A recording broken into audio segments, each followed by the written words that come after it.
Pranams and good morning from Chicago. Welcome to the September retreat of the Vivekananda Vedanta Society of Chicago. The retreat will be conducted by Swami Ishatmananda ji, Swami-In-Charge of the Vivekananda Vedanta Society of Chicago. Few reminders: the retreat is live on Zoom as well as on YouTube. The audience, as prior retreats, the audience will be muted throughout the session. As you have questions throughout the session, please type in the Zoom chat or on the YouTube live chat section, and one of our volunteers will read it out during the Q&A session. At the end of each session, we have 2 sessions this morning. There will be a Q&A session, so your questions will be read out then. We will now begin with a brief introductory video on Swami Ishatmananda ji.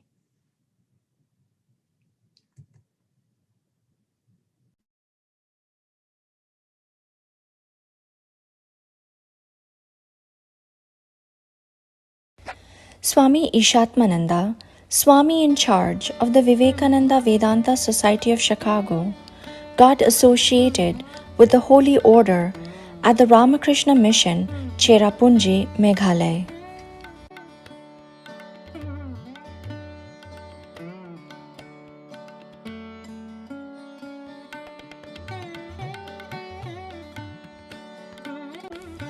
Swami Ishatmananda received initiation from the 10th President of the Ramakrishna Order, revered Swami Vireshwarananda Ji Maharaj, a disciple of Holy Mother Sri Sarada Devi. Swami Ishatmananda served at Advaita Ashram, Kolkata, an English publication center of the Ramakrishna Order, for 12 years.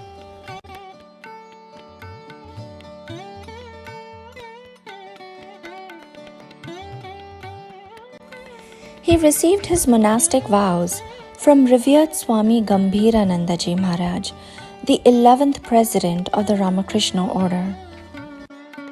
Swami Ishatmananda served at the well-known educational institution of the Ramakrishna Mission in Purulia, West Bengal.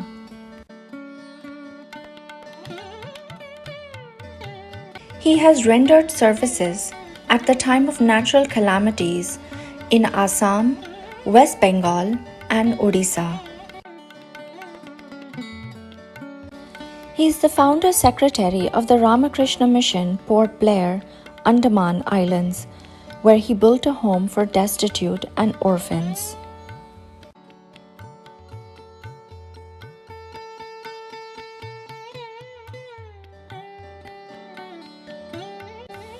Swami Ishatmananda was the principal cum secretary of the Ramakrishna Mission School, Narottam Nagar, Arunachal Pradesh, an educational institution that runs on the Gurukul system with 4 English medium schools.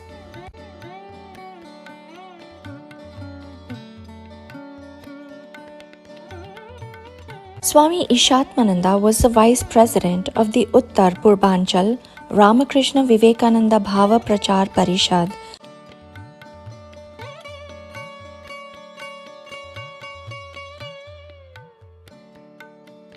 In March of 2013, Swami Ishatmananda was appointed as the Swami-In-Charge of the Vivekananda Vedanta Society of Chicago.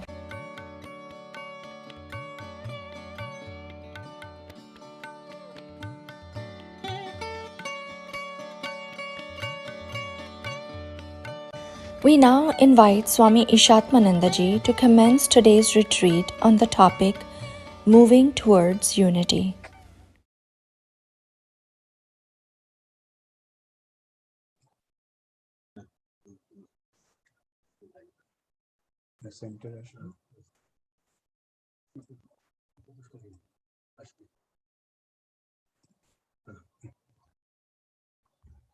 Namaskar, dear devotees and friends. There's a tradition that we are still maintaining, but we are missing the Ganges.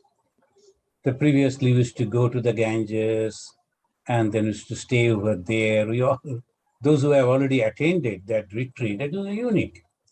Along with discussing different spiritual things, living together and moving together, that was really, really unique in Ganges. Maybe from the next year again, we'll be able to do it. And our volunteers are continuously maintaining very nicely that place. And truly, we are missing you, your presence. So someday we will have. Let us begin this retreat, which I have given the title, Moving Towards Unity. As because the unity, this is very, very essential. Otherwise, we cannot make any progress. We cannot get the happiness. So the unity is necessary. And unity is 2 different types. One is external, another internal. We will give stress, we'll discuss mainly on the internal unity. So begin with the Vedic Mantra. Om Bang Me Manasi Pratisthita Mano Me Vachi Pratishtitam Aviravir Maedi Vedasya ma anistaha. May my speech be fixed in the mind. So when you understand the meaning, that is really unique. May my speech be fixed in the mind. Second, mono me bachi pratishtitam. May my mind be fixed in the speech. That means there should not be any hypocrisy. I am thinking something and telling something else, or what I am saying, I am not at all doing it or thinking. That is really terrible. So with that, one cannot make any progress in spiritual life. And obviously, we cannot get that joy, the unique happiness. Avirabirma edi, O Atman, manifest thyself unto me. Here, the prayer, the Atman, which is already within me, please manifest. And Vedasyama Anistaha, may my mind and speech be fit to reveal the knowledge. The one who has not realized the Brahman will never be able to speak about the Brahman. That is the main idea. Unless and until we realize, we won't be able to say about that, about God, about the Brahman, about the Paramatma. It is not possible. We can write many things, we can say many things, but exactly what is Brahman, what is God, what is Paramatma, it is only possible when one realizes that. This manifestation of that divinity within can only help one to express that. So the bhacha, the first thing that one should be very simple for the spiritual life. Why? Otherwise, you will never get the happiness. So what is our pursuit? Happiness. Madhusudan Saraswati, on his commentary, the Tika, is a Bhakti Rashayan. He mentioned that there are 4 goals in human life. In the Mahabharata, they have described very elaborately the goals of human life. The goals are 4 goals: Dharma, Artha, Kama, and Moksha. These are the 4 goals. But the Madhusudan Saraswati very correctly commented on that. So these are only external things. But at the back of it, it is only the happiness. So what we do, everything is nothing but for happiness. That is constantly we are going on pursuing how to get the happiness. Now the sociologists, they will suggest, as a person is a part of a family, a group, a social group attached with the nation or a race. So if those places, family, society, nation, they become happy, the individual will also become happy. That is the idea of the socialist. They are discussing the idea is the external thing. Most of the if we are satisfied with whatever around us, then we are happy. That the sociologists, they think. Sigmund Freud and his followers have attempted to explain man in the terms of his libido. According to them, happiness of a person depends on that line. Now, Karl Marx, the famous writer of the Das Kapital, he explained person in terms of economic progress. For Karl Marx, improved economic condition makes a person happy. But we know it is not. There are many people, those who are rich but not at all happy. There's a lot of other, but I'm not going to quote that. The suicidal tendency is very high in a rich country, in rich society. And many of the countries who are those who are really, really very rich, they always try to commit suicide because they are not satisfied. So this we cannot accept, and it is not accepted. Then comes, according to Hebraic and Christian tradition, man's happiness depends on God's grace. As because they think only God can give us the happiness on that only. And Socrates and Plato, this is the first time they say, believe that apart from body, every human has a soul that is immortal. Human happiness depends on understanding this truth. So this Socrates and the Plato, they come to that conclusion. Now, Hinduism. If Hinduism consider a person as a consistent of a self and non-self. This is very wonderfully, because Hinduism is an analysis. Hinduism is a research. So when the people talk about Hinduism, who is the founder? There is no founder. Because the rishis, they were the researchers, spiritual researchers, they were going on researching on this subtle thing, and their goal was to get the happiness. They understood that for everything that we do, we eat, we sleep, the friendship, and the relatives, all this wealth and everything that we do only for happiness. But after analyzing the external world, a little bit of happiness, of course, we get. When we see a good friend, we feel happy. And among the relatives, we are happy. And in success, we are happy. But it's all temporary.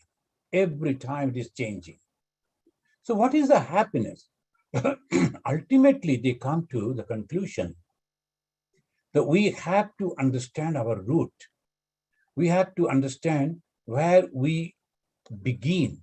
So they started researching, and they found that it is there's a combination of the consciousness and at the same time inert. So the body and all those things are inert, but inside the body there is something which is called consciousness. And the great Advaitic, the literature, Samkho Karika, it says, what is this? The individual, the term is as Vyakta, expressed.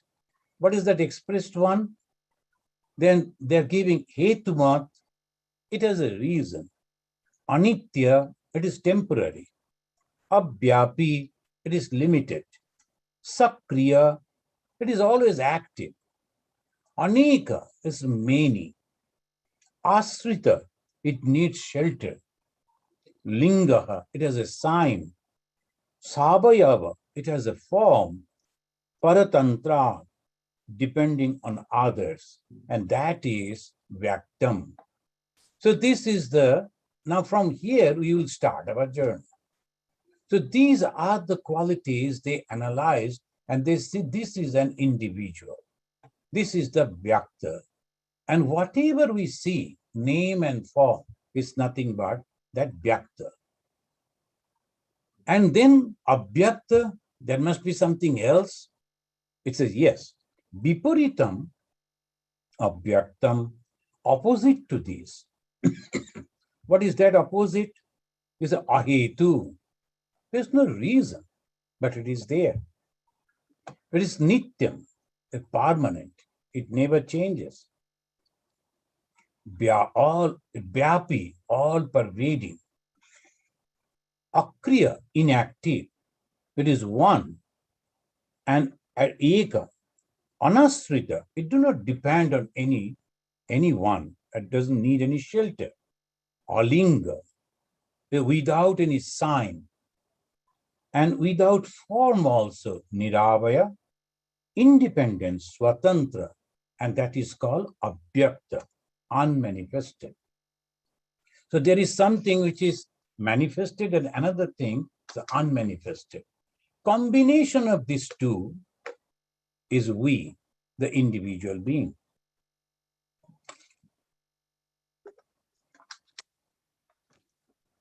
This is from the Shankhakarika.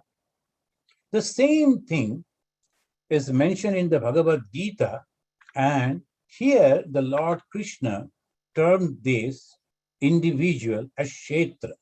Kshetra, Kshetrajna. These are the two terms he has used. What is the Kshetra? Idam Shariram Kaunteya. Kshetram iti abhidiyate. He is very clear. In the Shankhakarika, they are going on giving the idea, this is this. Anything that is temporary, anything that is depending on others, anything that is a form, like that. And here, Lord Krishna, he directly points out, and it becomes easy for us, and he says, this is you, idam shariram kaunte, kshetram itya vidiyate. Now, what is the trouble? So we are the combination of both. We are having the inert, this body. At the same time, we are having something subtle, which is called prana. But it is not prana according to Sanskrit. Prana means something else. It is the consciousness. In our daily experience, we find that all these things around us, including our body, and along with this body associated all our relatives, our friends, our society, everything constantly going on changing. We were little kids. Now we are all grown-up men. And all those, when we were little, those grown-up people, where they have gone? They passed away. So obviously things are going on changing. But something is constantly within us, and it goes on saying, the I was a little boy, I have grown, that I, what is that I? It says that is the consciousness. And they'll be proving in different way. It's not depending on the statement, but proving it. And in Vedanta, they say it is the best thing you have to realize. Religion is realization. That's why Swami Vivekananda say. Now, if we realize what will happen, so that lastly, ultimately, we will find that it is only the joy, the eternal joy for which all the time we are hankering. Right from our childhood days, we hanker for joy. The company of mother was a great joy for a child. Then the company of the friends, then company of the family. So then the success that goes on in this way. So we are only going for the happiness. Then it says the happiness will be possible if you understand. So first is the kshetra. What is the kshetra? This body. But along with the body, there is the consciousness. So it says that Lord Krishna is telling, etad yo vetti tam prahu kshetragya iti tad vidah. The kshetragya means the knower of the kshetra. So what is the kshetra? This body, only this body. Anything that is comes under the name and form. The whole jagat, in the Sanskrit they say jagat. Jagat means this world, this universe. It's nothing but only two. The Hindus are very intelligent. They don't give any big statements. They try to give it in a very small little aphorism. There are only two words. Nama Rupa Jagat. What is this universe? It has a name and it has a form. Anything that has a form and must be having a name so that we can indicate that comes under the Jagat. So if we understand these very clearly and understand that this is surviving not of itself, is depending on something else, then you become the knower of the Jagat. Then Kshetrajna iti tadvida. In the 13th chapter of the Bhagavad Gita, Sri Krishna says, etad yo vetti tam prahu. The knower, the knowledgeable people, they say he is the Kshetrajna. Kshetrajnam chapimam vidhi. Next he says, who is Kshetrajna? I, the God, because I reside in the hearts of everyone. So what we should do? We should try to understand this God. this consciousness, which is the support of everything. And that is our goal. So we are moving towards the unity. The all diversity has come from that one, the unity. So our pursuit is happiness. It is possible if we try to understand or realize the one. So it says in this way, that in conclusion, we can say every individual, that is in the Sanskrit, they give lot many names. So sometimes we get confused of that. It says it is a jada. The same thing we call jada is an inert. Then vyakta is manifested. Then kshetra is a field, or sharira, the body, or the name and form. So all these things are known as jagat. And second is the chetan. Chetan means consciousness. Then abhyakta, unmanifested, it is very subtle. Kshetrajna, the knower of the secret of the creation. And Atma, we are all associated, we are very much known about this Atma. The different names only for the same thing. Now, our goal is to reach to the unity, and that is consciousness, which is hidden like a sting that holds all the flowers that makes the garland. So it is hidden, so it is difficult to understand. It has no form, it has no name. So how to go to that? And this is the way we are slowly moving towards. The religion is nothing but understanding that. Because both inert and consciousness must have originated from the same root. Here, as like when they research, they always take one thing for granted. So this we are going to find out, but how? There is no clue. The uncharted way we have to go. So we are finding, okay, now something that has been created, there must be a creator. The what has been created within me, now I am researching myself, then I find that there is something inert and also consciousness. The inert I very much understand because I can touch it, I can feel it, I can smell it, I can taste it. So by that way, I can understand that this is very much there. But at the same time, I feel that I am living, I'm existing. And that person over there is dead. He is also having a body. And all the sense organs that I am having, but it says it is dead. It cannot talk, it cannot move. There is no life. That means something is there. So by that way, not that somebody said and I'm accepting, but experiencing from my own experience. Yeah, that means this too. If that consciousness which is within me, and I can talk, I can move, I can say that I am living, and the other, which is not, only because of that consciousness, that means the consciousness was also being created by someone. So the consciousness and the inert, these two combining is this Jagat. Now I have to find out who is the creator of this Jagat. And if I can understand the creator, then there'll be no problem. So how to begin?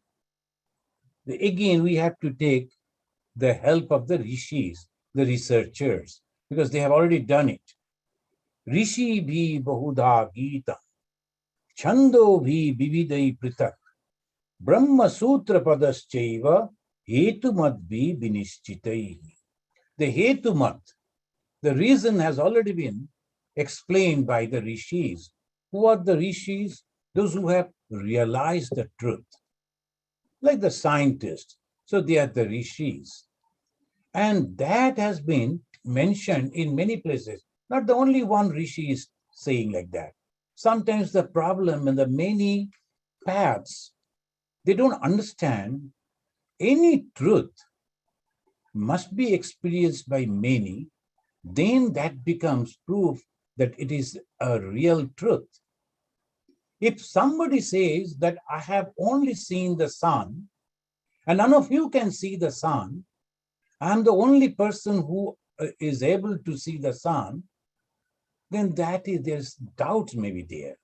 Because he is just dictating and we are, without understanding, we are forced to accept it. No, this is not religion. Religion should be open. Anything should be open. And these are the processes I have applied and I got this result. If you apply the same processes, then you will also get the same result. And that is called the scientific proof.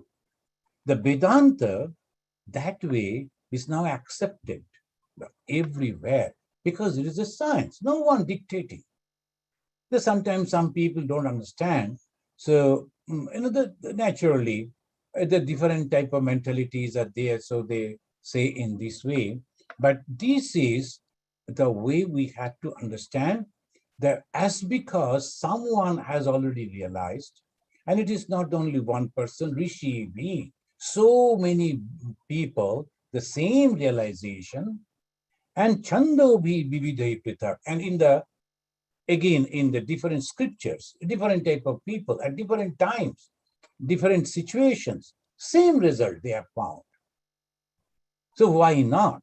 So obviously we should have this.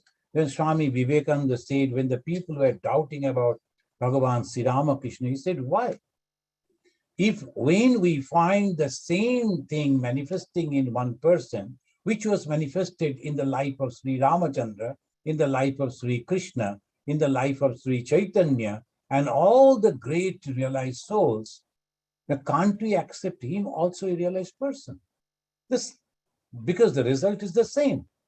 Just because that is old and we don't have any idea and we feel like, oh, that was a God. We don't know whether the God was having 4 hands or not. It's all imagination. We don't know whether the Durga was having 10 hands or not. It's all imagination. There's some conception they have given in that form. But what is the problem if the person is having 2 hands, at the same time, all those great qualities that was manifested in the life of Krishna and Rama? Why can't we say Sri Ramakrishna is also the avatar? So this is the way the judgment should go, with an open mind.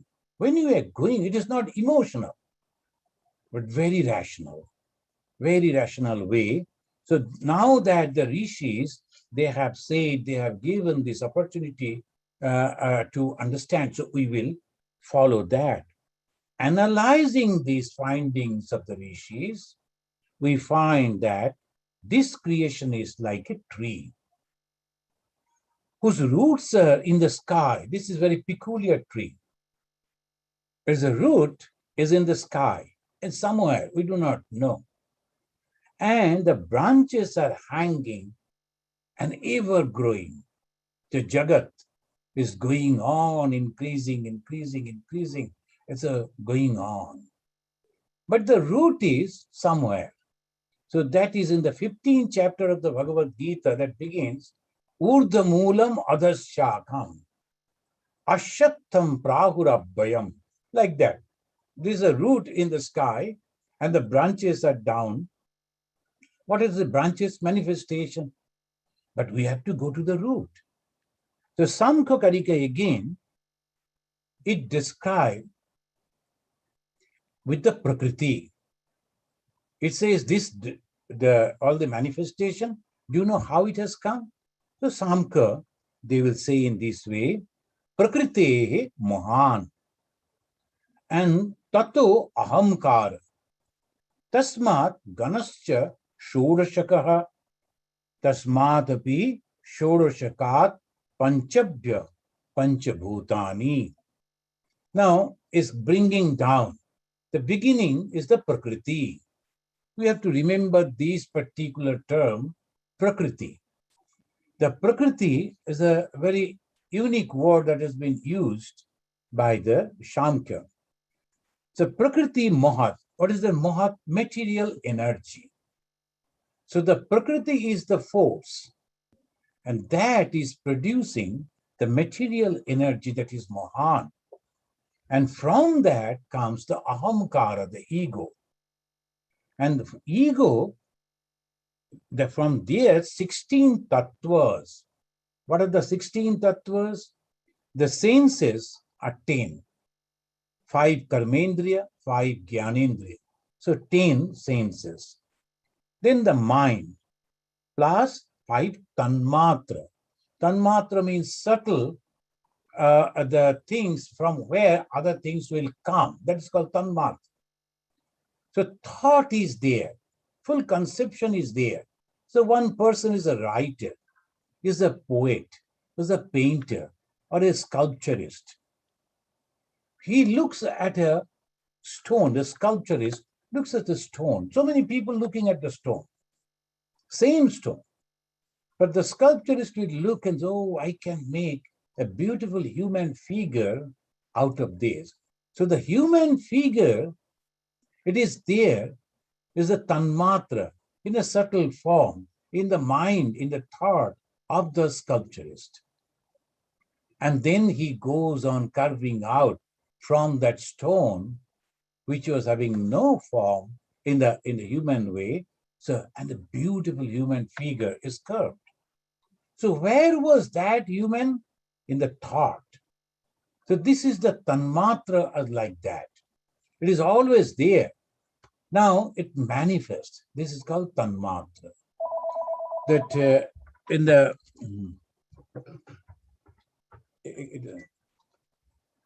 tanmatra, that when the subtle thing is already there, from there only we can. So prakriti mohan tato ahamkara tasmat ganascha, and tasmat, from those it panchabi panchabhutani, and 5 subtle tattva comes from 5 gross bhutas. So slowly, slowly, slowly, all these manifestations. 5 gross bhutas. The matter. What are the 5 matters? Shiti, Apa, Teja, Maruta, Vyoma. So this is the ultimate. So what is all this we see in this world? What is the manifestation that we see? Nothing but the earth, the fire, the water, the air, and the space. Only these 5. Look at it, how the creation we are going to understand. What is this creation? Only this combination of these 5. And that is the reason that when the Hindus, they, in the evening and the other time, when they are doing the arati, this is very important. If you go to see the arati, of course, in the Hindu temple, the traditional Hindu temple, if you go, all the time they will show only the light. Because the Rama temple over here, the people, they go, they like to offer, and they say, Acha, all the time, only one thing they show, that is the light. But in the evening time, it's supposed to be the 5. They will show a flower before the god. And that is the symbol of the earth, the flower. Then they will show the water in a conch. Then they will show there's a small piece of cloth, that is the sky. And they'll be showing the light, that is fire, and also the fanning, so the Vayu Tattva. But these are the 5 gross things. And we offer that to God, saying, everything is yours, including me. So what I can offer it to you? I only offer my devotion, my love. So these 5 tattvas. Now, if we do a little mathematics to understand what is actually happening, the primal nature called Mula Prakriti. Primal nature is the Mula Prakriti, and Mula Prakriti, from there comes 7. A term, if you can remember, Prakriti, Brikriti. Why I am using all these terms? Because this is very interesting. As because we are trying to understand from the point of view of the Hinduism, the root. So if we go step by step, first 1 is the Prakriti. And from the Prakriti come Prakriti plus Vikriti, 7. So what is the Prakriti Prakriti? One is Buddhi, then Ahamkara, and Pancha Tanmatra. Tanmatra is subtle. Those we see in the manifested way, that is subtle. So Buddhi plus Ahamkara plus 5. So 5 plus 2, 7. Then comes Vikriti, only Vikriti. First is Prakriti, then second stage Prakriti and Vikriti, and third only Vikriti. The Vikriti are 16. The 10 senses, Pancha Karmendriya, all the organs of action, and Pancha Gyanendriya, the organs of knowledge, plus mind, and plus 5 gross elements. Just we discussed the Shiti, Yapa, Tej, Marut, Vyoma. The 16 plus 1 plus 5, that means total 16. So 16 plus 7 plus 1. So how many is called? 24. This is called. So Prakriti, then Prakriti, Vikriti, then Vikriti. So these are total 24. The Samkhya say the 24 tattva, all the philosophy, they accept this. Then they explain in their own way. So what is this universe? The 24 tattvas. It begins with the Prakriti. And what is Prakriti? Here, in the Shankaracharya, in the Gaudapada Bhashya, he said Prakriti means Prakriyata, Utpadyate, Pradhanat, Asya iti Prakriti. Prakriyata means Utpadyate, it creates. What? Pradhanat. Pradhanat means the matter. That is why it is Prakriti. You will notice that all our power is in the women. The Hindu goddesses are more powerful than the gods. Whenever now the Durga Puja will be in the next month. So what is Durga? Is a mother, is a lady. Why not Shiva is going to fight? Why not Vishnu? They are powerful people. But no, the mother is only going. Why? She is Prakriti. Why Prakriti? Because we have given that form of creation. As because from the mother, the children are born, so in the Hindu conception, it becomes easy for us to understand that whatever is the creation, it comes from a mother, a lady. So you will find Jagat Dhatri, Durga, Kali, the power is the knowledge. So Saraswati, and power is in wealth. So the Lakshmi. So all these powers in the hands of, so why Prakriti? They create. They are active. So this is why Prakriti. Prakriti that creates. What is Vikriti?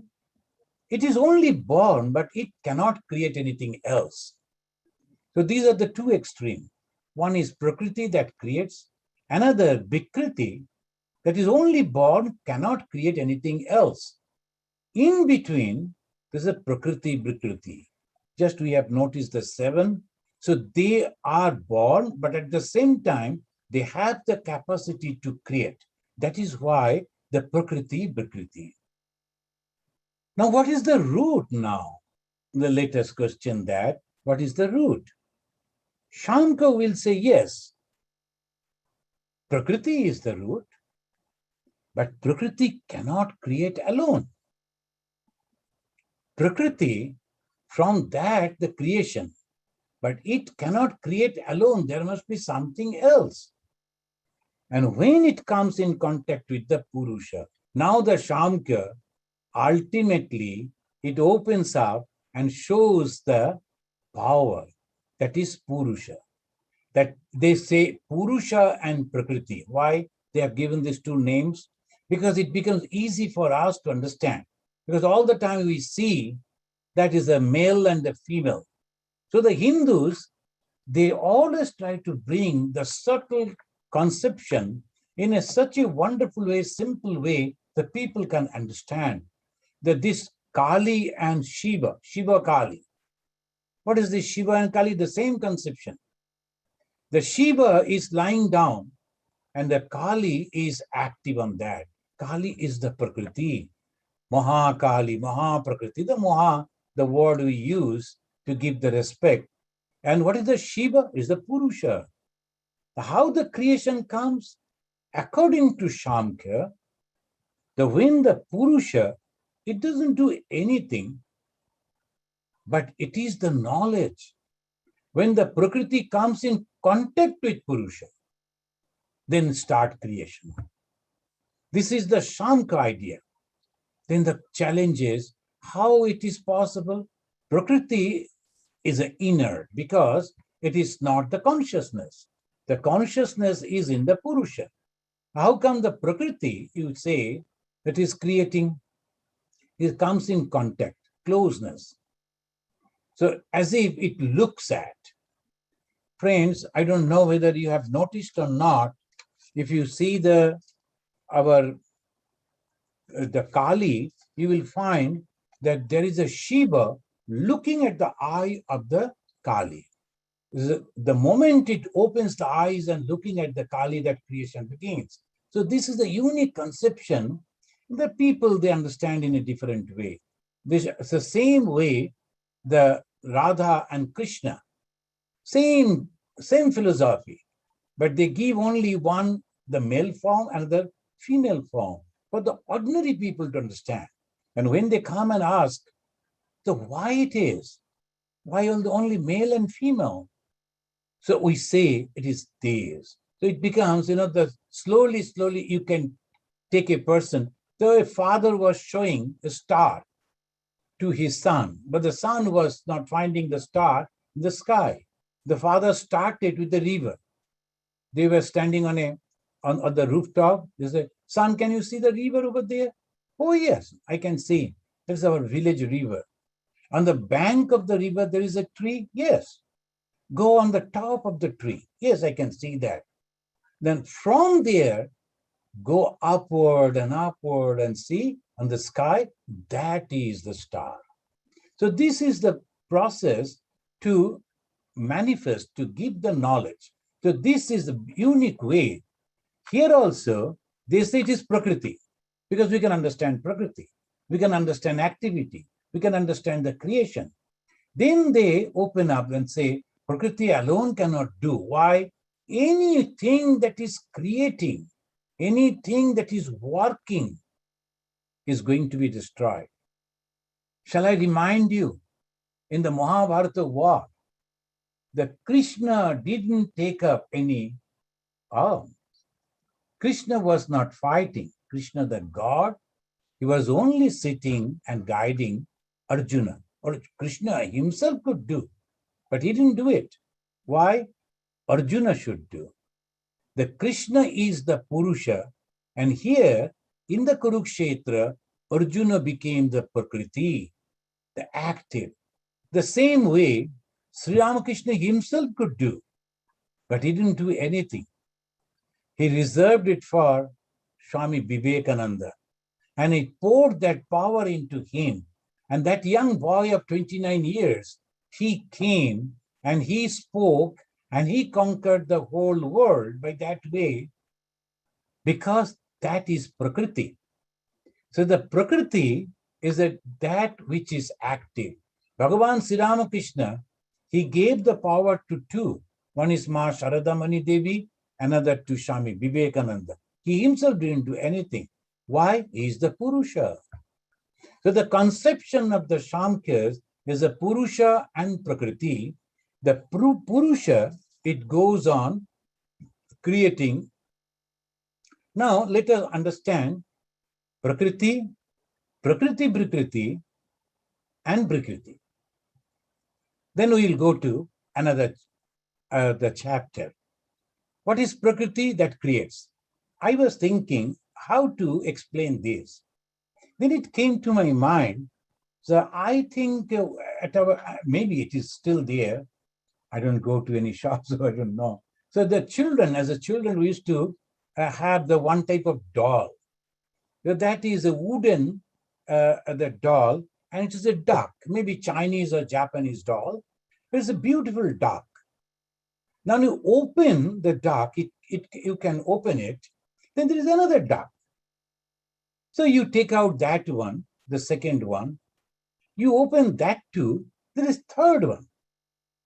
Then from there, from the third, it comes out two small, the ducklings like that.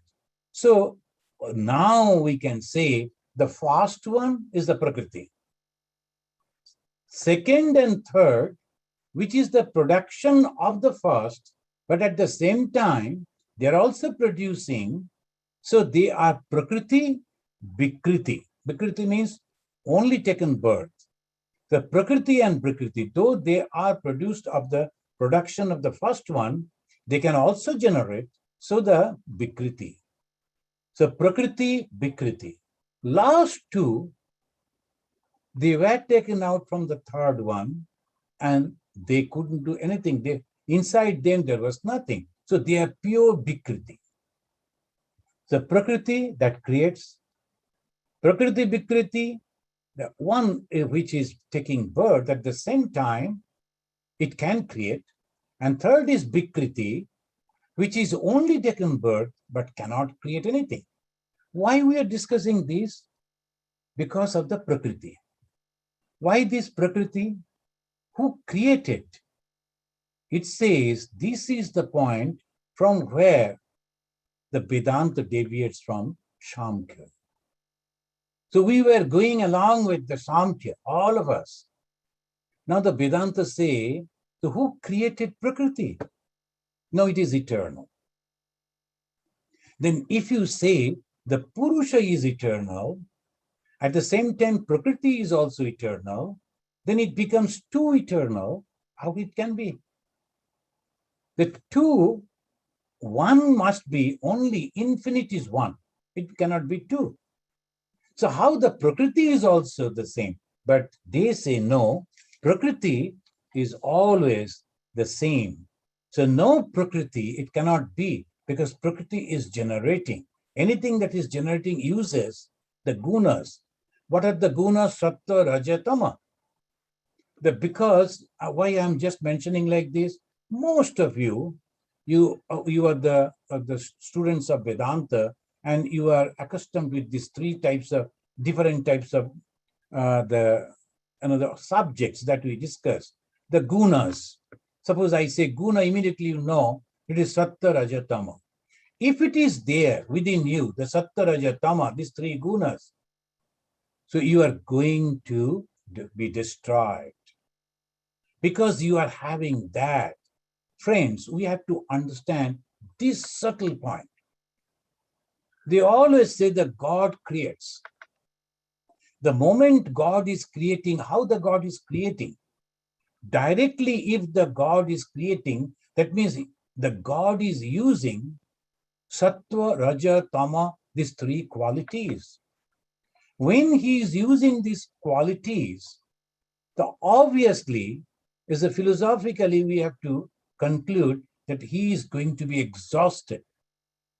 So can God die? Swami Vivekananda is asking the question. Can God die? No, it is not possible. God cannot die. So how the God is creating?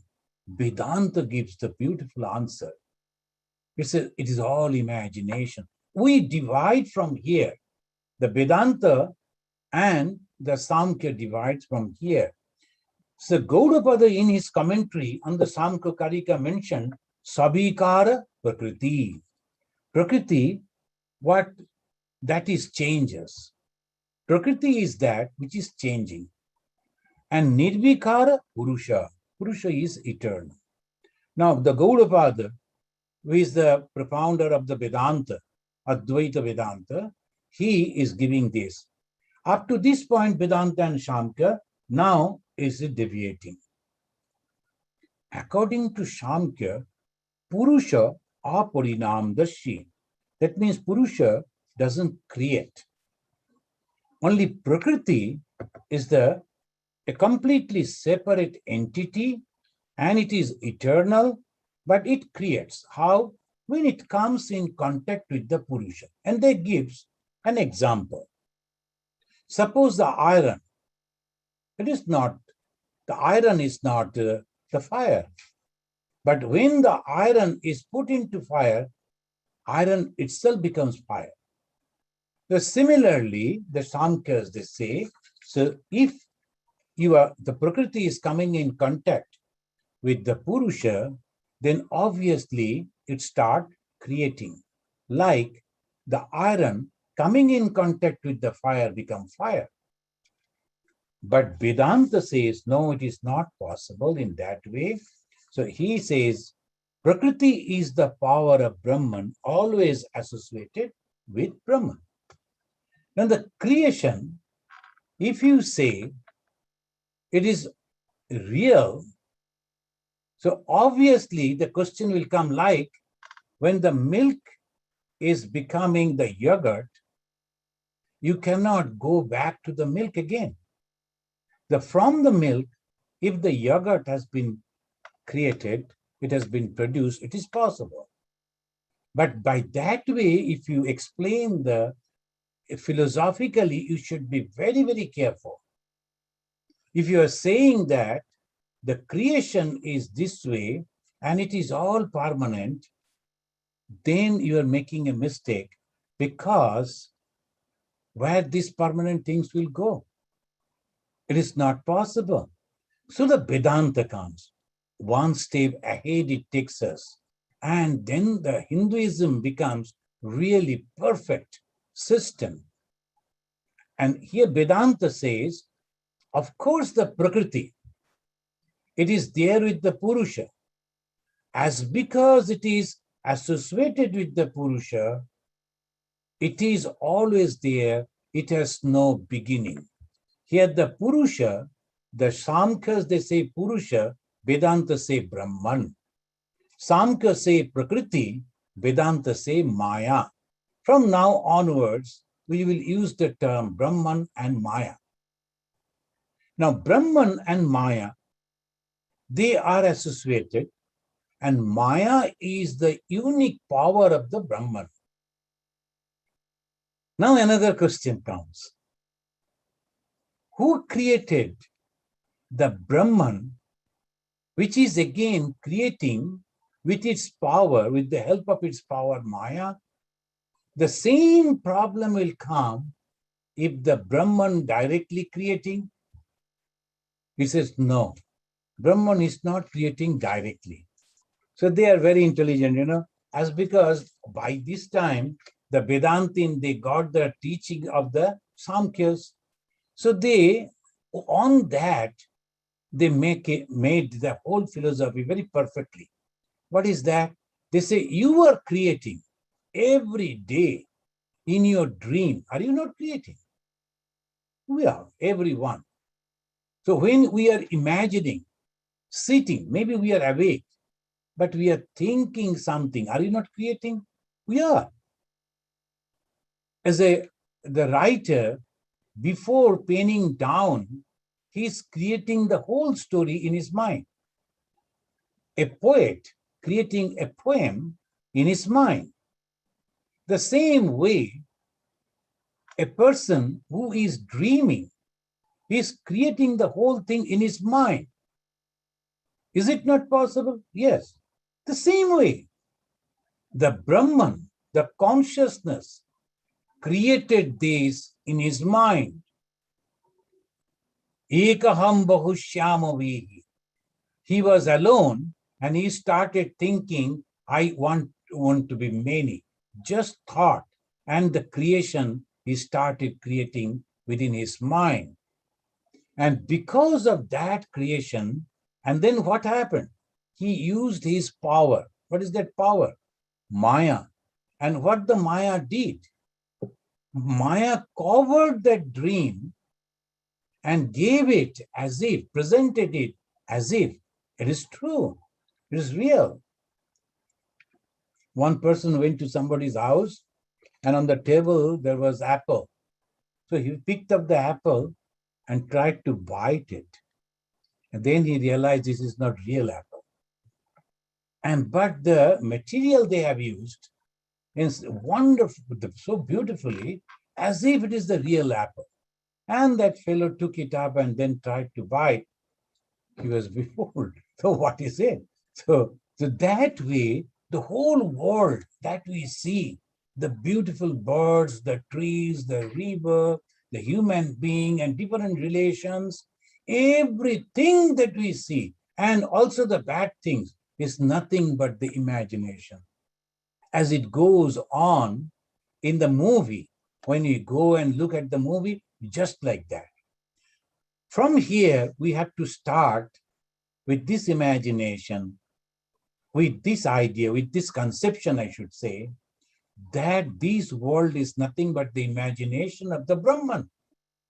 And that imagination, which the Brahman thought, immediately Maya came and gave a beautiful shape. How? The Maya, the power of that Brahman, is having two qualities. One, it can cover it so nicely, and immediately it goes on giving some another shape on that. You know that when most of the people, they'll be, sometimes the children, they're simple, they'll go and say something. My father was in the home, but he said he's not at home. So like that he will say. Immediately the mother will give, no. What he is meaning actually, the father was home means he was in the TV. We could see him there. But in reality, he was not in the home, the child couldn't.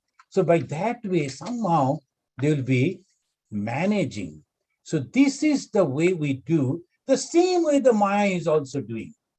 The Maya is covering. So Vikshepa, and one is covering, another is giving the another form which is not true. How? The Vedantin will say, have you not noticed many of the people, just by seeing a rope, they will start thinking that this is a snake, and they are afraid of it. There was no snake at all, nowhere. So who imagined snake? You. Who was afraid? You. Who wanted for help? You. So everything that you did is only because you imagined. Now this world that we are looking at, sometimes we think it is so good, so friendly, I am so successful, I am so happy. But after a few days you find, no, people are criticizing you, people are against you, people are doing this.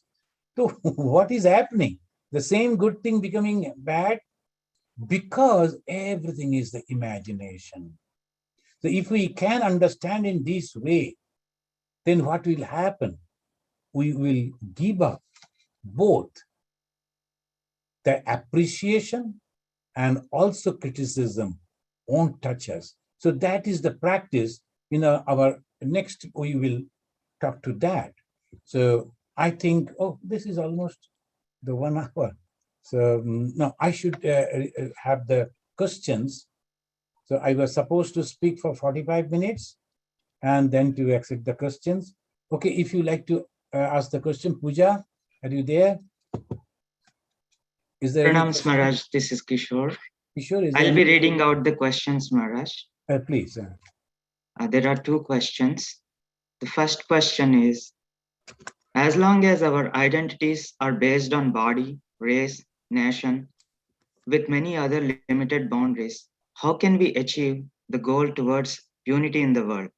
How can the perspective be changed in a majority of the population? Is the idea of moving towards unity only for spiritually evolved people?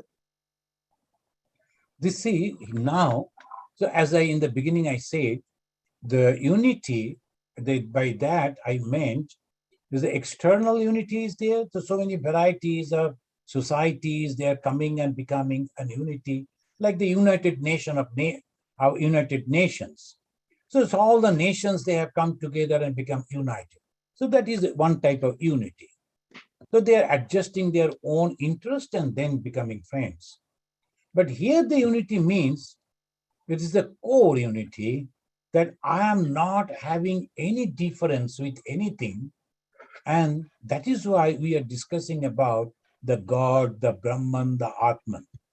So here, today, the talk, the unity means only the God or the Brahman. So that is the first thing.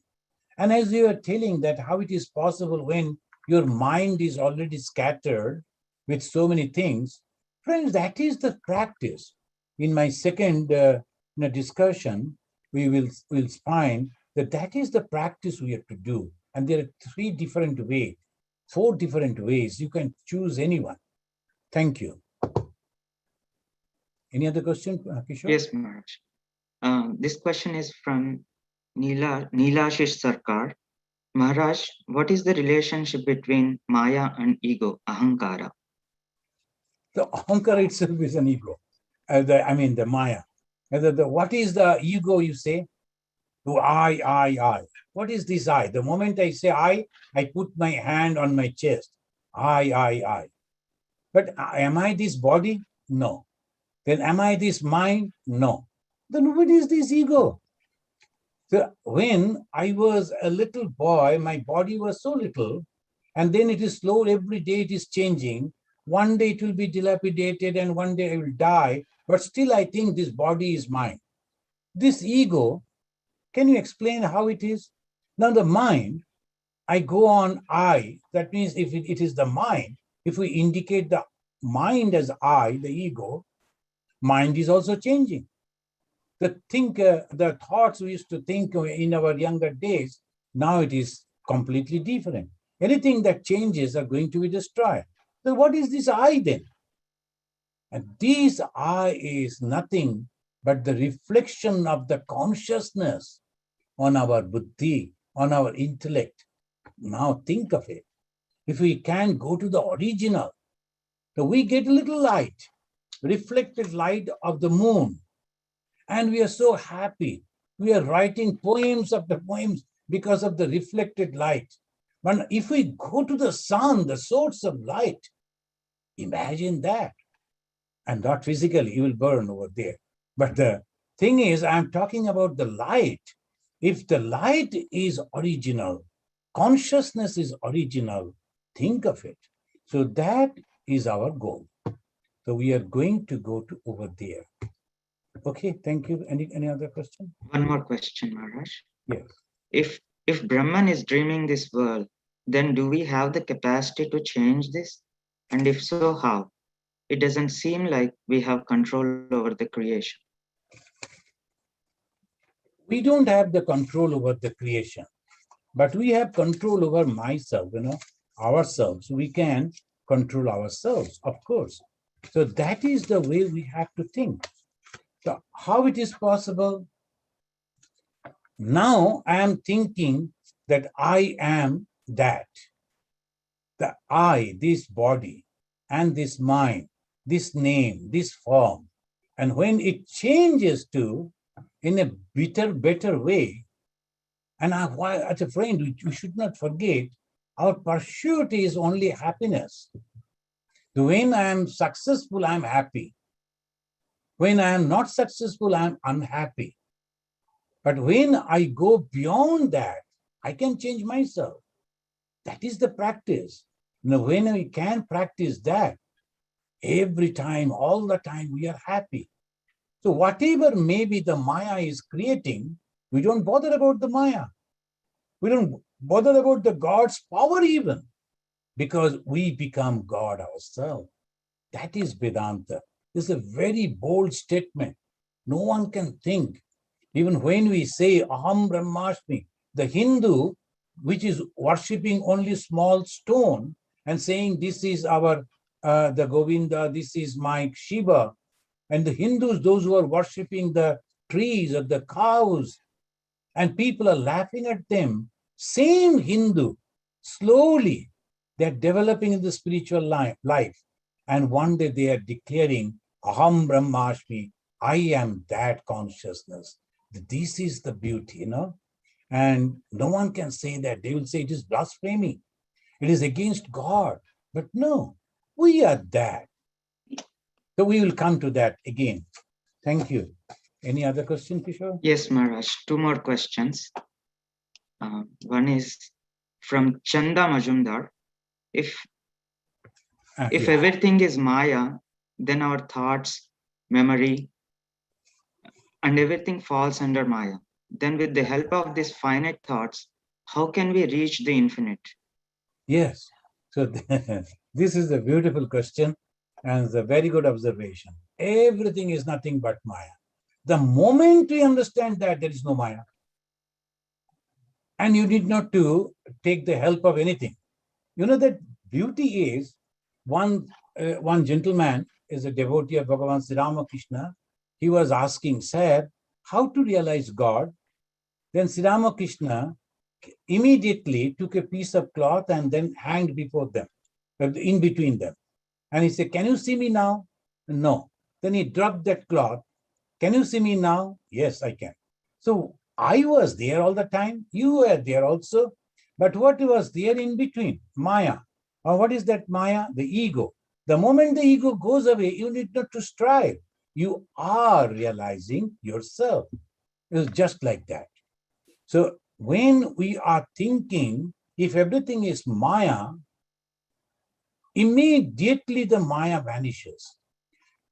Suppose someone is showing the magic. If you know the tricks of those magic, then you are not befooled by him.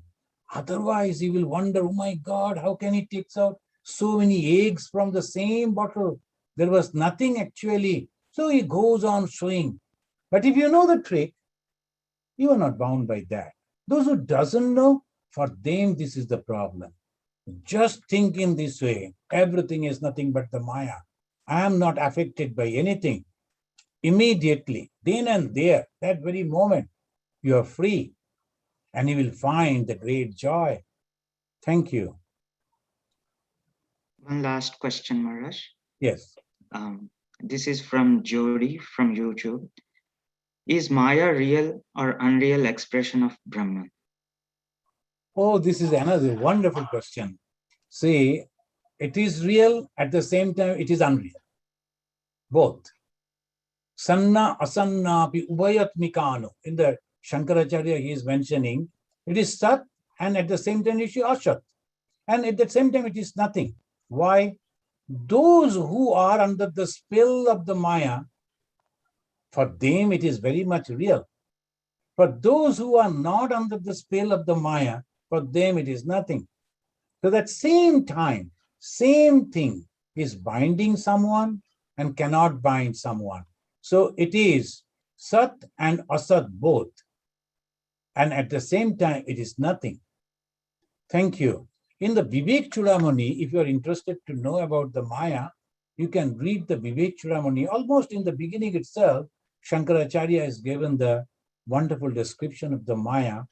But the Maya, every time we are imagining, we are experiencing, but we cannot catch hold of it. So I am thinking, if I get this job, I will be happy. I got the job along with a very bad-tempered boss. But now, every day you go on thinking, if I can change the job and go to somewhere else, because this terrible, the boss is giving me, torturing me. So in the beginning, I was thinking, I will, again, suppose you change it, another problem will come. So this is the way it goes on and on. So that is called Maya. We go on thinking that I'm going to be happy if I do this. And after doing that, you feel, oh no. Or maybe if I could go over there, then I could be happy. That one, if I could get the friendship, I could be happy. Constantly, we are going on knocking our head, and constantly we are experiencing little joy, a lot of the miseries, but still we are under the spell of the Maya. So the moment we can break it, then over. Thank you. Okay. Maharaj, Yes. we are almost at time, and there are two more questions. Do you want to answer them now? It's better. Let me complete. Okay. One is from Pampa Nandi. Pranam Maharaj. Maharaj, I am eagerly to live a purposeful life with peace of mind. How to achieve my goal? With the peace of mind you like to know, right? This is the question, right? Yes. So how to? So that is in this world is very difficult to get the total happiness. But what we always suggest and what we always practice, all around us, different type of people will be there. There'll be good people, there'll be bad people, there'll be friends, there'll be enemies. But we have to manage, otherwise, how you will survive? Bhagavan Sri Ramakrishna himself, he was such an even-minded person. Even then also, the person who is to serve him, he is to torture him so much that Sri Ramakrishna one day told the Divine Mother, Mother, it is unbearable now. For every step he is torturing me. Shall I commit suicide? Sri Ramakrishna, he went to that far. So world is like this, the Jagat is like this. But what we can do, as Bhagavan Sri Ramakrishna says, that if a person is bad, you must hiss. You must say, hey, don't do like this. If you do, then I can also do something bad to you. But don't do that. So that is the way you have to. Those who are good people, try to develop friendship with them. Those who are bad people, try to avoid them as maximum possible. And try to keep your mind always at the feet of God with the prayer. So go on taking the name of God and the pray, go on praying, and you will find your real peace will come. And I believe in the last one. Pray, pray, and pray to Mother, and surely she will support you, and you will find the joy and peace. Thank you. Anything Last else? question, Maharaj. Yes. From Mauli Saha. How to remove ego? Yeah, that is the main route. So all these spiritual retreats and these talk, reading, practicing, only to remove the ego, But Bhagavan Sri Ramakrishna has a very practical suggestions about it. The ego will never go. So keep it in such a way, say, I am the son of God. I am the daughter of God. I am the servant of God. I am related with God. So by that way, if you keep, that ego won't bind you, won't disturb you. So turn the ego. So Bhagavan Sri Ramakrishna in Bengali, he is telling, more firiye dao. Just turn the ego towards God. You will find that there is no problem. See, in the Ramakrishna mission and any organization, religious organization, so many thousands of people are coming and touching your feet and giving so many different type of gifts. And if you start feeling that, oh, this is for me, if somebody is not giving, immediately you will be angry. And then all problem will come. But if you think just because I have this Gerua, the sannyasa, and the name of Bhagavan Sri Ramakrishna Swami Vivekananda, so that is the reason people are respecting me. So that the same respect won't give you ego. They will be free from ego. Oh, I am sitting at the feet of Lord Sri Ramakrishna and I am taking the name of God. So the people are respecting me. So I must be very careful and going on increasing my prayer and meditation. So that will develop your spirituality and you won't be bound by the ego. This is the simplest way Sri Ramakrishna suggested. Then, Kishore, is okay? Those are all the questions, Maharaj. We're done with questions. So we will have the chance to answer the question if you feel like, but I really appreciate the very good questions. I can understand that you are seriously reading Vedanta and understanding Vedanta. Now, moving towards the unity, the pursuing the happiness, we have come to know the one from which varieties are generated. Now, when we are slowly, step by step, we have come, and our tree is a very peculiar tree. The branches are below, and the root is in the sky. So usually, root goes to the earth, inside the earth, and the branches go towards the sky. Here, the tree, the root is in the sky, and that is the God, the Brahman, from where it is coming.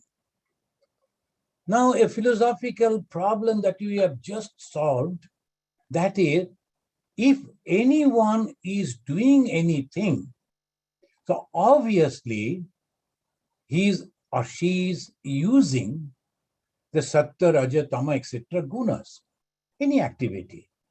So when you are active, when you are doing something, so obviously you come under the circle of destruction, the creation and the destruction. So you will be destroyed. So what the God is doing, using its power and separating him from that power.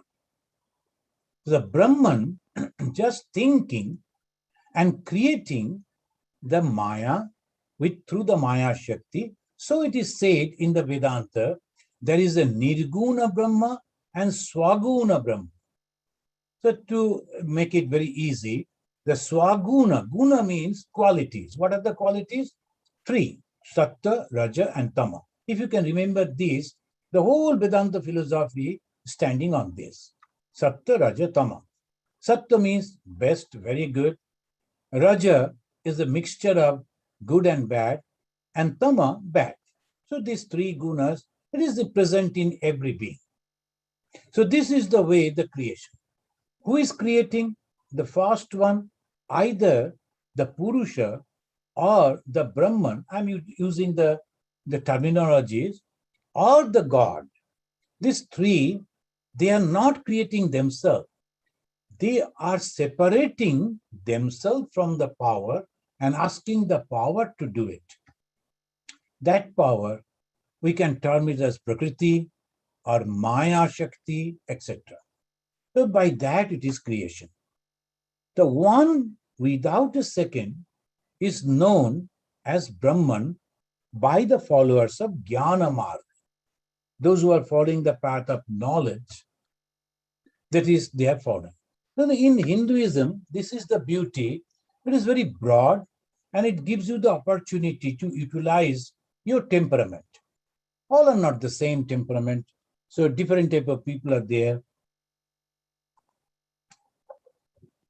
So obviously, some people are there, they don't like to go and meditate. They don't like to go and make the garland. Some of the ladies, they will, they're so eager to come and cook for God, to do the garlanding, so much of work, but they're so happy to perform that. Why? The temperament. And if you ask me, I'm so happy that they're coming and doing it. So if you ask me to do it, it will be terrible for me. So I cannot do that. That means that I don't have the love for those things. So it depends. They are also devotee, they also love God, they are also very genuinely doing it, but they love to do that work. So they are another category. Some people, they love to quietly sitting in one place and meditating, reading some books, like that. So 4 different categories are there. And 4 paths they have given. Here, the 3 I'm mentioning right now. One is the path of knowledge. They will be analyzing why it is this, why it is that. So they will be analyzing philosophical analysis, not for the criticism. It is a philosophical analysis. And by that way, they are slowly proceeding, and they are called the path of knowledge. And in the path of knowledge, ultimately, they reach to the goal and they term it as Brahman. And Brahman means consciousness all pervading. The consciousness all pervading, eternal, unchanging, etc. The second is the devotion, the bhakti. They love, and that love, the sympathy, the emotion, that is the main power. One is analysis, another is the love. And they think the God as their child, so they'll be making the dress for the God. Now the winter is approaching, I have to put the warm clothing to my Krishna, how the Krishna will sleep like this. So all the imagining of that way, and they have a beautiful relation with the God, and they say Bhagavan. And this, what is this Bhagavan again? It is also they call it Vishnu, and the Vishnu means Vistareti Vishna, Vistara iti. It goes on expanding. So it is Vishnu. From the Vishnu, all other things. Another, those who are very quiet type, they sit in one place and meditate. They are yogis, the path of meditation. Their goal is Paramatma. Why? They concentrate on their Atman, not on the body, but on the Atman, the consciousness. Who am I? They try to imagine that consciousness within. And by that way, they go and merge with Param. Param means the supreme Atma.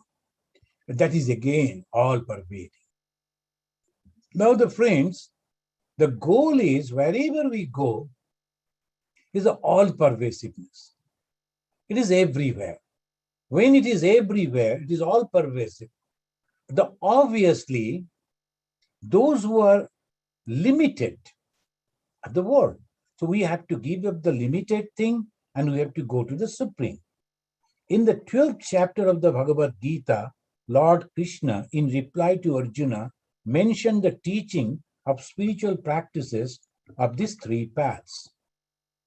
Though the paths are apparently different, but all these three, they have a basis, clear conception about the existence of the Supreme Being in whatever name we may call it. So either Brahman or Bhagavan or Paramatman, we may call it in different name. But unless and until you have a conception, clear conception, that there is some Supreme Being which is creating with his knowledge and power, and he is the main maker, at the same time he is the material, you will never come to any conclusion. So that's why the philosophy, you must have to have this conception. Second, we all know that every being in the combination of gross and subtle, every being is nothing but the combination of gross and subtle. Now, where from the matter came, we know that the creator is the God. Okay, we can understand that. There's the intelligent cause is the God, the supreme being, the Brahman, the Paramatma. But the material cause, here the Vedanta says, it is the God again. That same Brahman is the material cause. The material cause and the intellectual cause, both are the same. So obviously, the created being are also the same. Now, for an example, if we say, I am making the sweets, different varieties of sweets, the different forms and different names from the sugar. All varieties will be sweet only because it is the sugar. If the elephant, the tiger, and the human being, and the trees and plants, each and everything is made of the Brahman, the consciousness, they must be conscious. That must be the basis. So on this, understanding this very clearly, I am nothing but God. That's why the Jesus said, I and my Father in heaven are one, not two, one. Then immediately he said, the kingdom of God is within you. Blessed are those who are pure in heart, for they shall see God. But they closed that door. Then the people, those who are coming afterwards and then giving the analysis, explaining, sometimes they make the mistake and they say, no, Jesus is the only begotten Son of God, and Jesus can see God. We cannot. We have to go through Jesus. So they wanted to make it one channel, one path. So it becomes easy for them, and mainly they used it for their own purposes. But here we say, no, it is all open. It's open for you. Think about it. Why we are not happy? Because we are trying to get the happiness from the created thing. We must have to go back to our own home. Suppose you go to a 5-star hotel or 7-star hotel. For a few days, you'll be very happy living in that room and utilizing all the facilities over there. But then ultimately, when you come back to your own home, maybe a little humble home, but there is the joy, there is the comfort. There is no one to say to you anything. So by that way, when we come back to our own home, there is our freedom. And we can always enjoy. That is the joy. So if we go back to the root, our own home, then there is the joy. So what is our pursuit? What we are trying to get? Happiness, joy. And the happiness and the joy, the bliss, different names. But we understand that, we feel that, even if we can't express, but we can understand. Then sometimes the children will come and I will give them the candies. Then the parents naturally to teach them say, now what you should say, and he will or she will remember.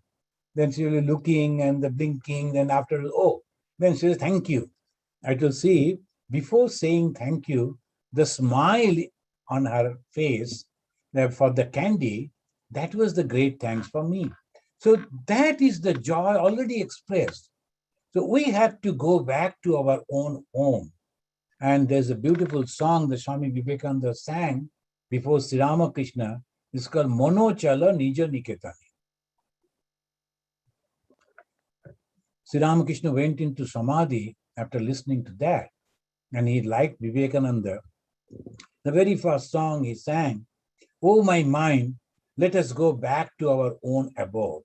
Mono Chala Nija Niketani." So we are going back to our own abode.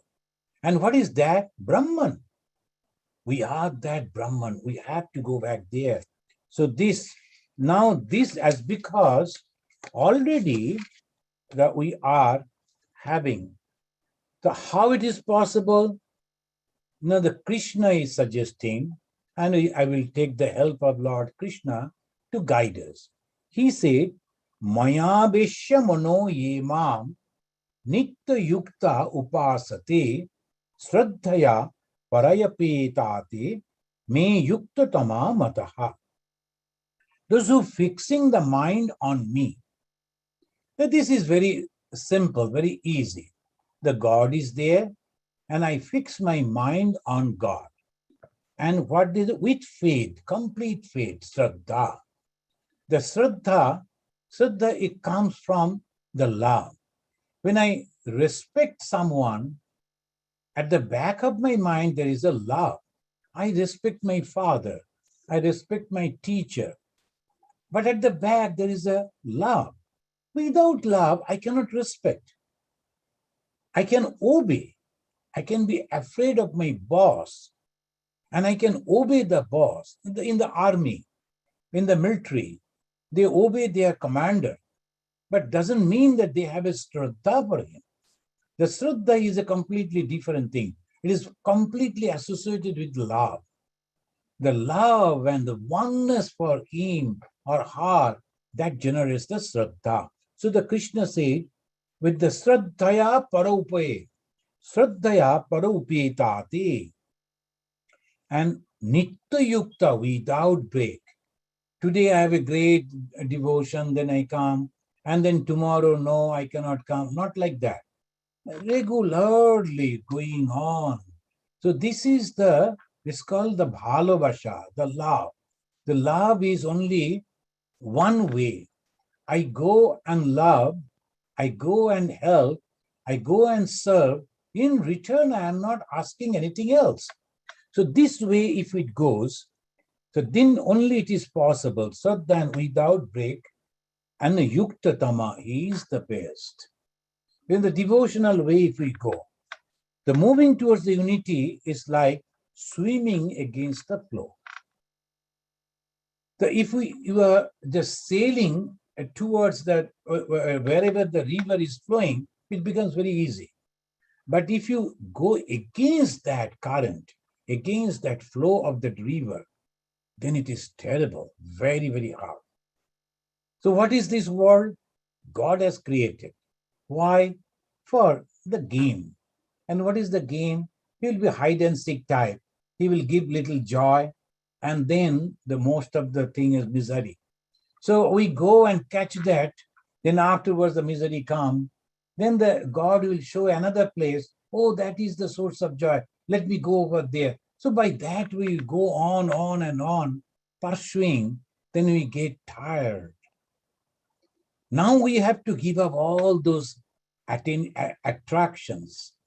There will be so many attractions. You have to swim against that. Friends will be there, relatives will be there, name, fame, money, physical comfort, all they will be beckoning you, calling you constantly. But you have to say, no, thank you. Enough is enough. I have to move towards the unity. Lord Buddha, after living 500 times in different names and forms, then he said goodbye to the world and says, Jagat Dukkham, Dukkham, Dukkham, Sarvam Dukkham. All that I see all around me are so temporary. So obviously that cannot give me the joy. So this is the way we have to think. We are going against. The God has created the 5 sense organs. These 5 sense organs constantly taking us down to the 5 objects. Rupa, Rasa, Sabda, Sparsha, Gandha. If anyone says a good word about me, I'm so happy, I feel. Constantly go on brooding. Oh, the beautifully he or she said that I am this good, I am this good. If someone says something bad, I cannot forget. All through my life, even I can't sleep.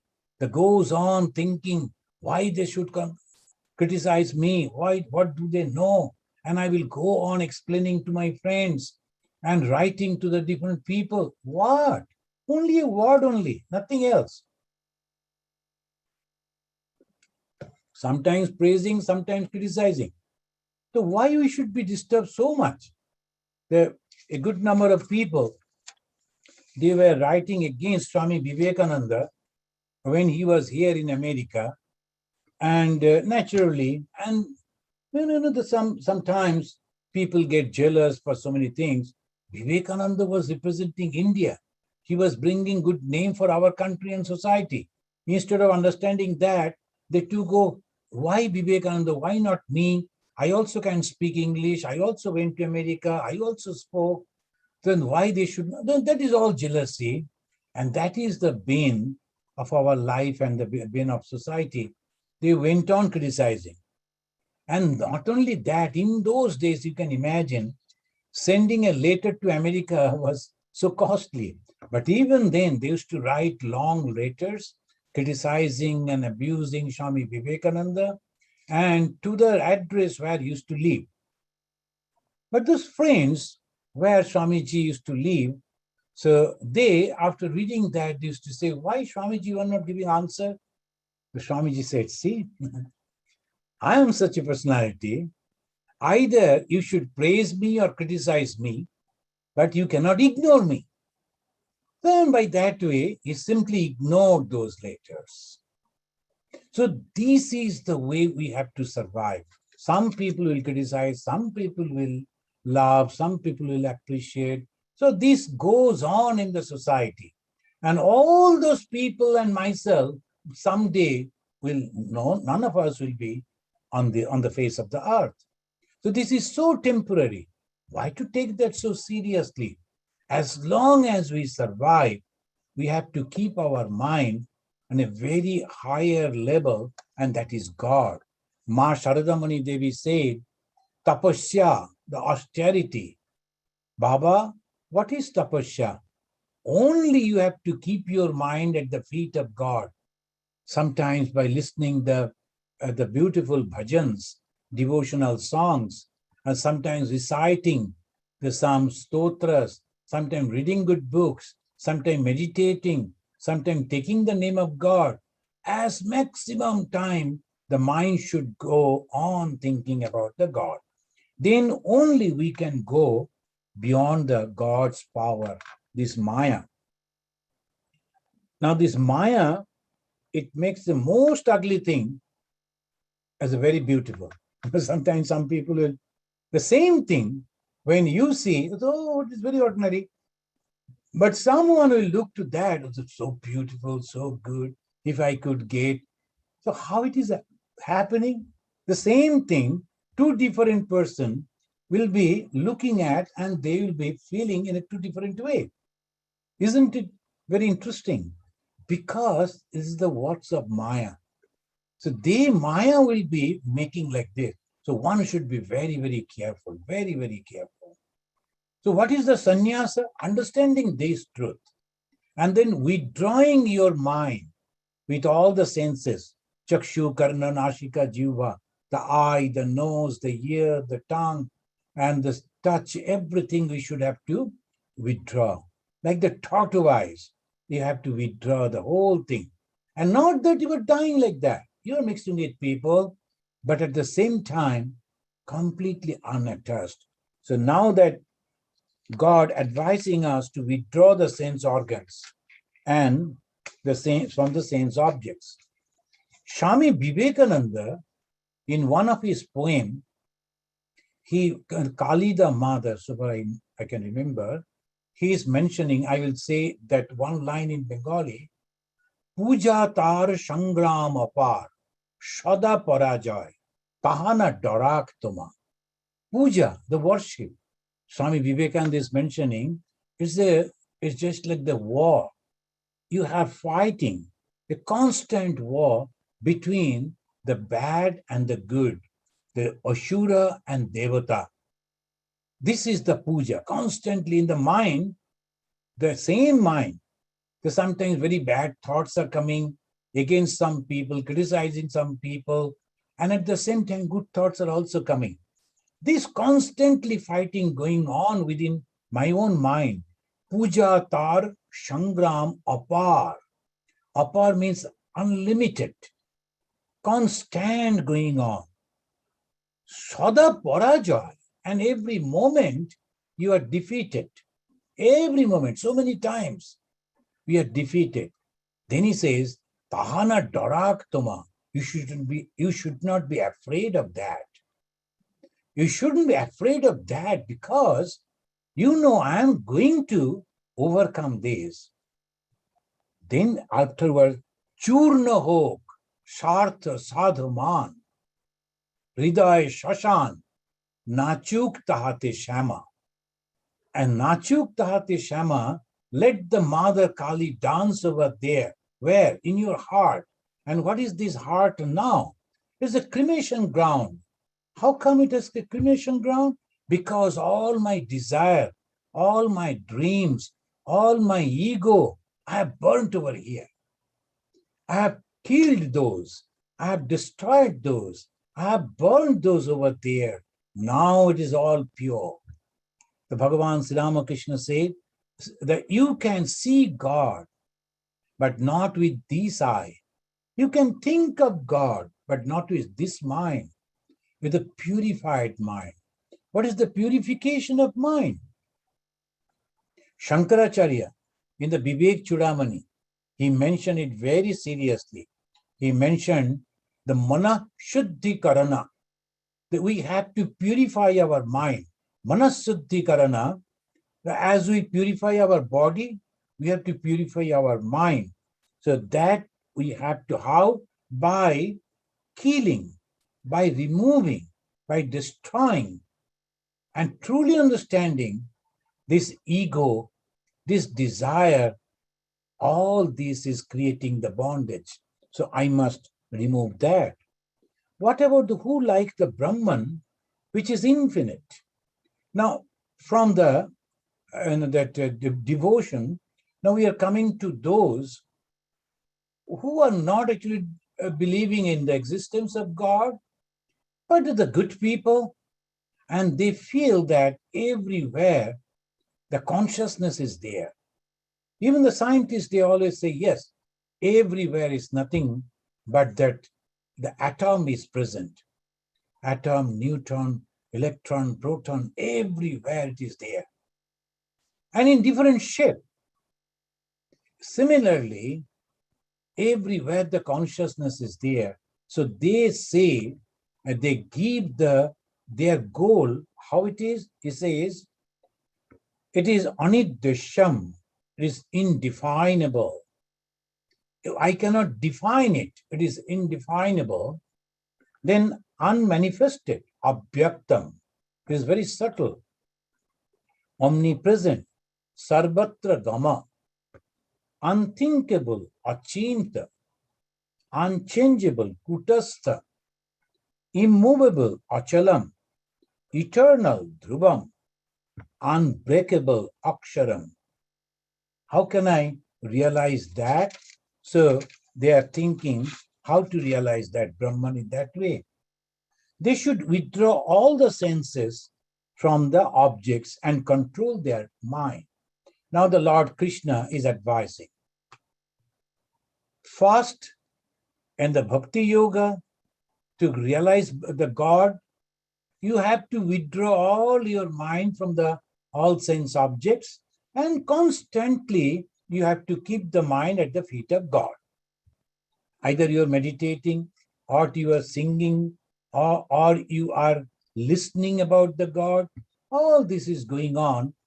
But the practice is, and now that those who are attending this, our retreat, you are listening to me, so that your mind, all those thoughts are constantly on God, on holiness.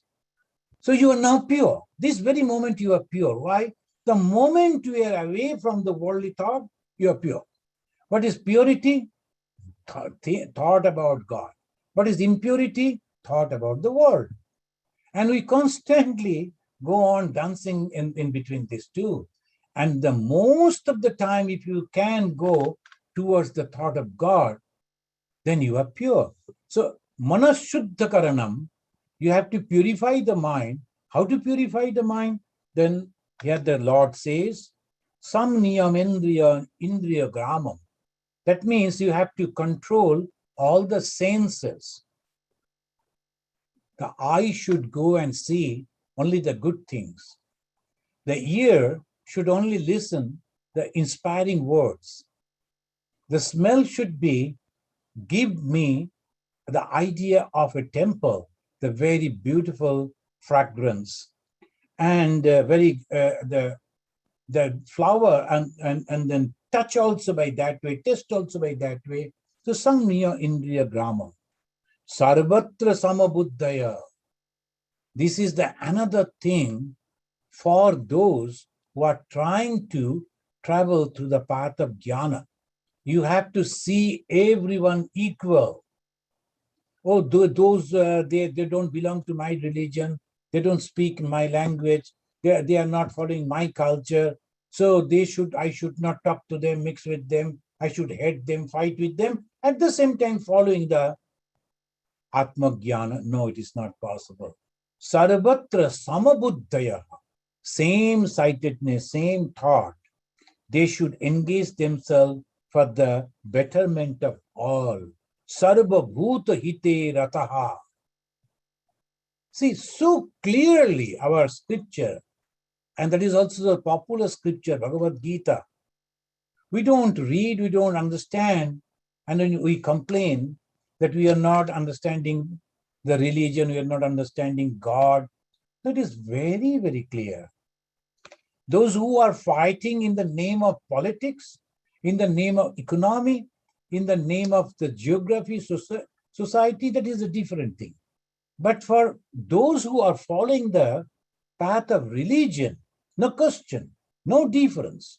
Those who talk about the differences, they don't not understand anything of religion. They may be growing all the long beard and so many things, but they are not a religion. Religion means love. Religion means understanding. And religion means service. They should engage themselves for the betterment of others. Sarva bhuta hite rataha. Sarva bhuta, not only my clan, not only my nation, sarva bhuta hite rataha. When I go and see the devotees, they are paying, they're donating so much of money, constructing temple. But then they are telling it is only for our clan, not for others. And if the others are coming, then they will be behaving such a way that you are not welcome over here? Do they think the God will be happy? How it is possible? But anyway, a little bit is also good.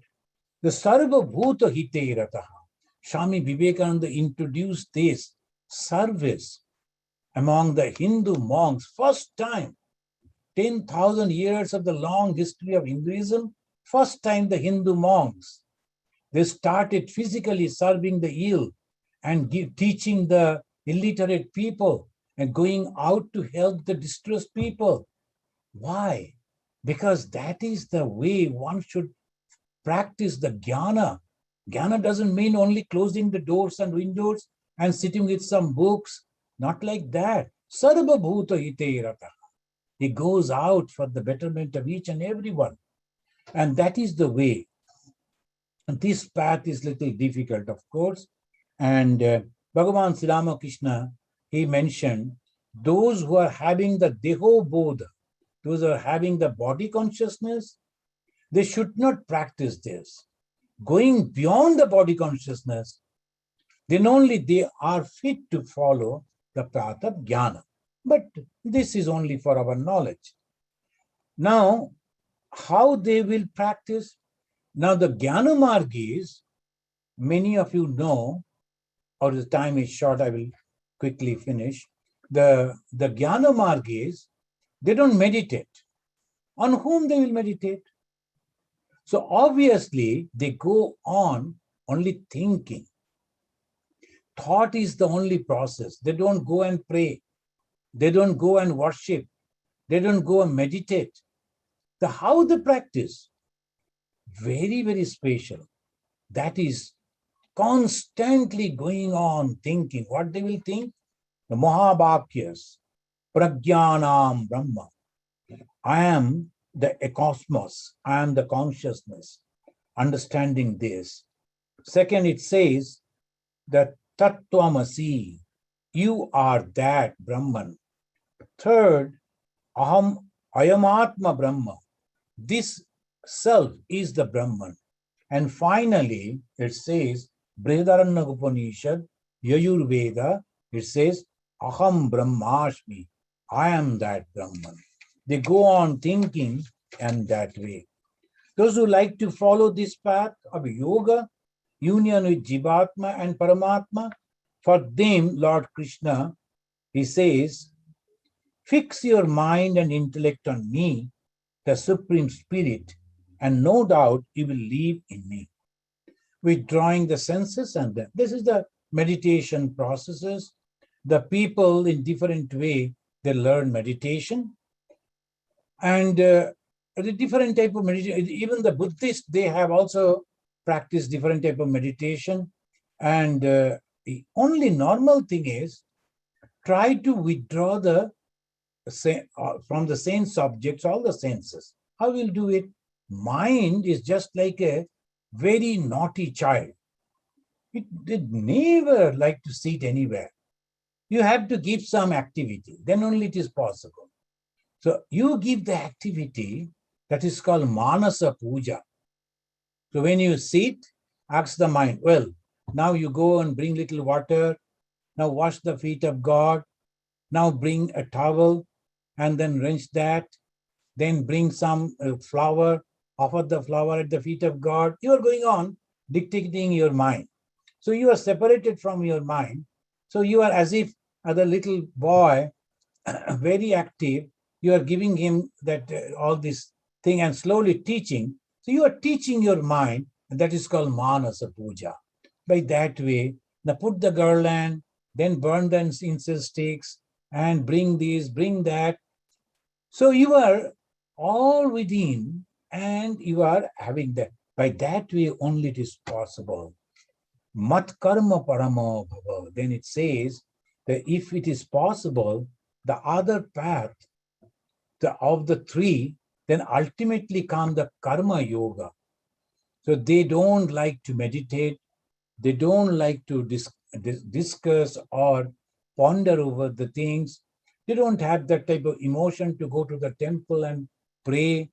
But they are very good people. They like to help others. When you say, you better do that, but without expecting anything in return. So then you get that mat karma paramo bhava. You perform my work. Swami Vivekananda said, whoever will work for me, my power will enter into him. What is the power? The Shiva. That is the purity. And what is Swami Vivekananda's work? He says, to make people aware about their divinity and to help them to manifest that. That is the power. Through the goal is the Ananda, the 4 different paths leading to that Ananda. Main practice is the withdrawing the mind from the world and putting into that ideology. Now, a very important question. How I shall know that I am making progress? In the spiritual life, we are going towards the unity, going towards the goal, but how I will know that I am making the progress? It says, as Bhagavan Sri Ramakrishna, he gave the beautiful another story. The one rich man, a jamindar, a landlord, he wanted to visit a poor man's house. And poor man was not having anything. So what to do? When I was in Andaman, suddenly the Pranab Mukherjee wanted to visit. The Pranab Mukherjee at that time, he was the foreign minister, and also he was holding another position. So this naturally very important person. The local administration, they all came to me and say, Swamiji, where you are going to offer the seat and what he will do, the pathway, which gate he will come. I don't see this is open. We don't have any road. That time we were so poor in Andaman. So what to do? He has to come through this way, the muddy road. If it rains, I do not know what will happen. It becomes very slippery. So we have to help the VIP to come. And I am only having one wooden chair. And that time Andaman was very, very poor. Only one wooden chair and one wooden bench.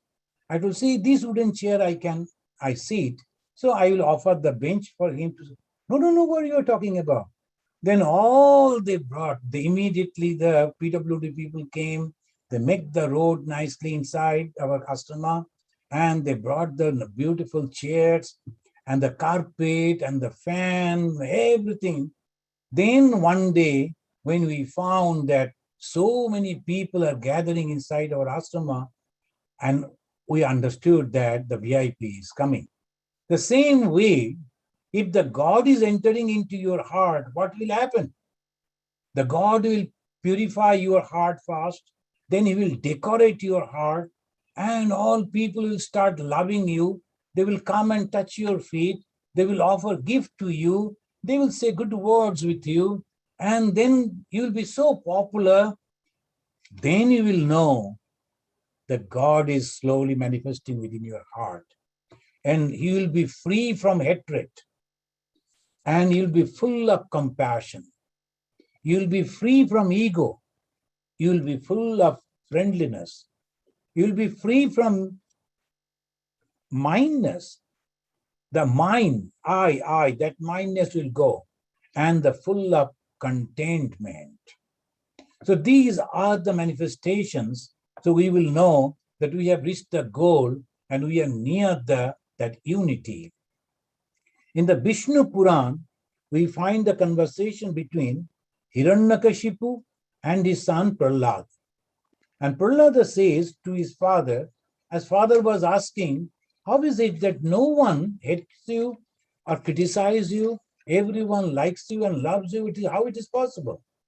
And the Prahlada replied, Annesham yona papani chintayati atmano yata tasya papa agama tata hetu abhavat navidyate. Oh Father, as because I do not think any bad thing about others, as I don't think about myself to harm myself, I also same way never think anything ill about others. So I am not committing any papa. There is sin cannot touch me. So I'm always happy. So this is the way one can become happy. Then friends, I will conclude. Before the realization and after the realization. Before the realization, what? It says in a Shankaracharya in his Dhanyastaka. So he mentioned, it's better that I will avoid that Sanskrit. It's a long 4-line sloka. He who always avoid company of the other people in the beginning, when he is trying to practice, so he avoid the worldly minded people. As people, they shun the snake.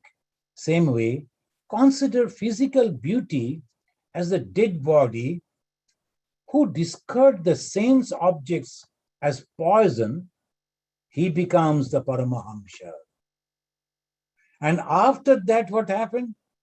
When he becomes Paramahamsa, when he realizes that Brahman, then the Shankaracharya is singing in a very happy mood.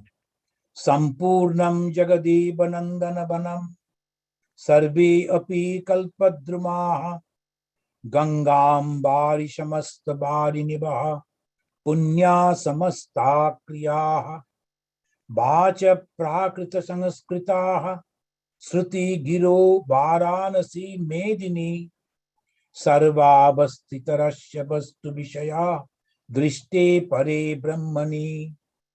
So beautifully, the Shankaracharya says, Shampurnam Jagadeva Nandanavanam, that Jagat, which he was discarding, that the whole world becomes the heavenly garden.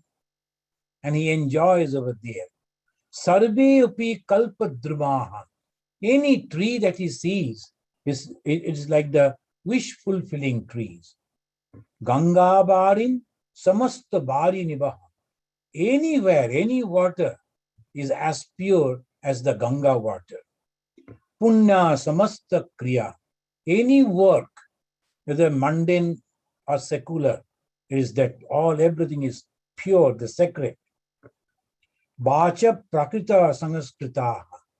Or the words that the people they use, maybe sometimes very worldly, or maybe very pure, the words from the scriptures, all become same to him. Sruti Giro Varanasi Medini. And the whole world becomes the place like the Varanasi, holy place. Sarvabhastiti Asya Vastu Vishaya Drishte Pare Brahmani. Sometimes some people will say, we like to die in Varanasi. But for a man of realization, any place is Varanasi. Because his mind is full of God, full of consciousness. He has reached to that root. He has reached to that unity. And there is no diversity. Friends, today the unity that we discussed, the unity means there will be no second thought, only one thought, that I am that pure that I am.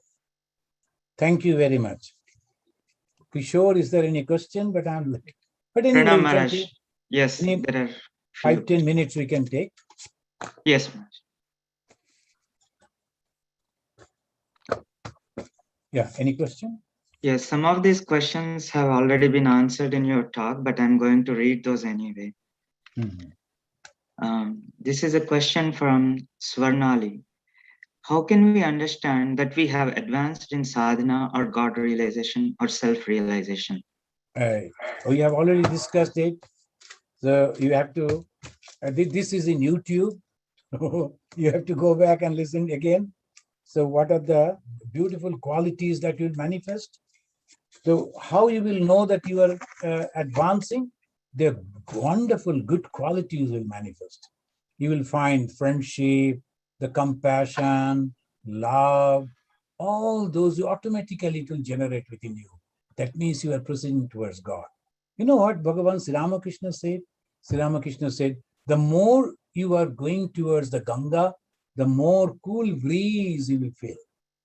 So from Calcutta, if you are going to the Ganga, so from that point he was telling, inside the city it is a different. The more you are going towards the Ganga, more cool breeze will be coming.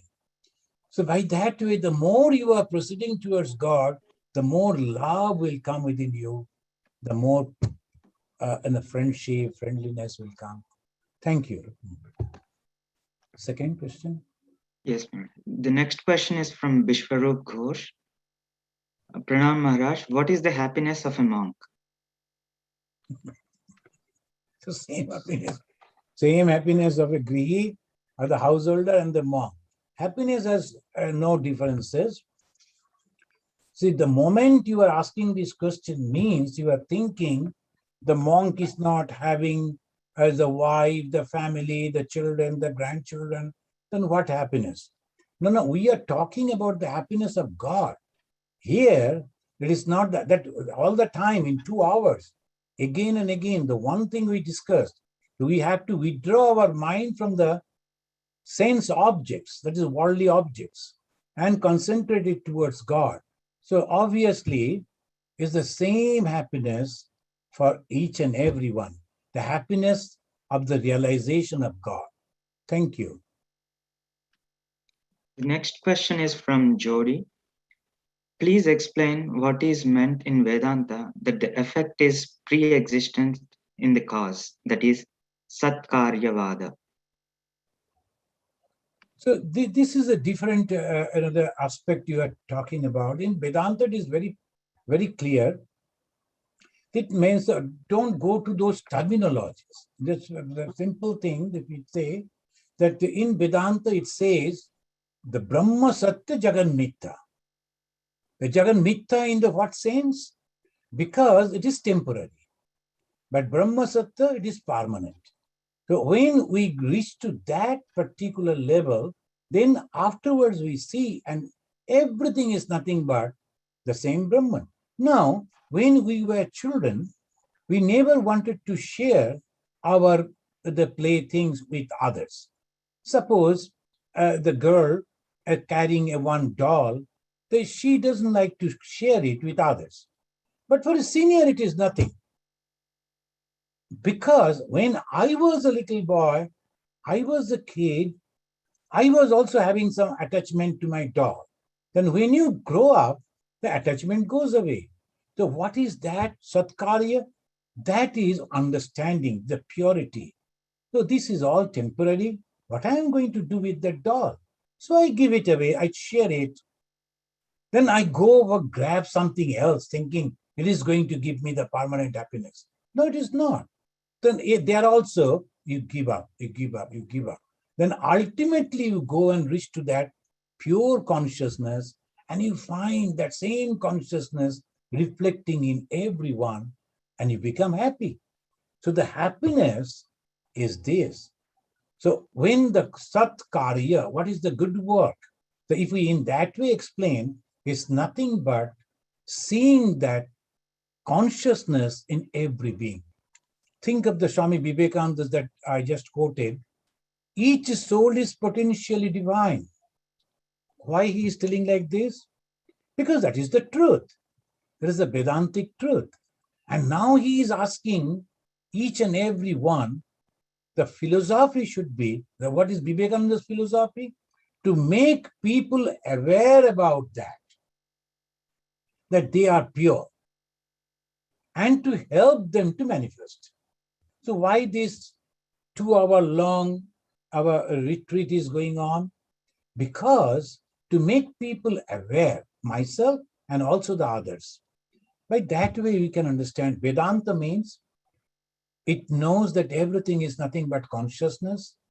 At the same time, it knows the limitation of our mind, and it knows the process to go beyond this limitation. Thank you. The next question is from Sarla. Pranams Maharaj, can you please give a simple explanation of what and who is Brahman and how to experience that? So when the one boy came to his father, the father was the guru and he was the student. He said, see, anytime you talk about Brahman and you say always these, it goes above the head.